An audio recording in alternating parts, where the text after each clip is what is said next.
Le Havre a été ciblé et donc totalement détruit. Alors, la question s'est posée, quoi faire ? À cette époque, Raoul Dufy a fait une commande auprès d'une agence ayant comme architecte Auguste Perret, signe en LSF architecte. Ce dernier était déjà âgé, mais il était entouré d'une grande équipe de 18 architectes au total. La commande a donc été réalisée afin de créer de nouveaux logements sur une surface totale de 150 hectares afin notamment d'y reconstruire le centre. Il a donc pu mener ce projet et établir les plans architecturaux.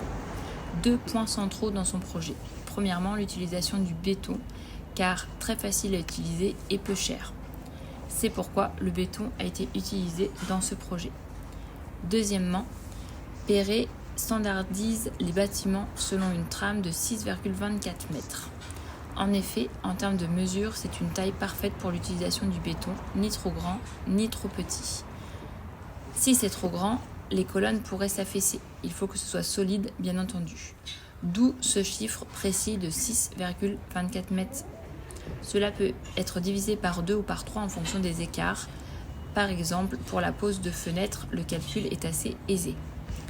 Les mesures ont donc été faites avec précision afin que la construction soit totalement uniforme. C'est pourquoi les travaux ont demandé une durée relativement conséquente, au total 19 ans, afin de bâtir et terminer ce projet d'envergure sur, je le rappelle, 150 hectares. En effet, ils sont repartis de zéro. Sauf pour l'église que je vous ai montré tout à l'heure, qui a heureusement été préservée. En effet, initialement, le souhait était qu'elle soit détruite, car elle ne correspondait plus au style. Mais la population s'est mobilisée pour qu'elle soit sauvegardée. Finalement, Auguste Perret a accepté et a donc été gardée.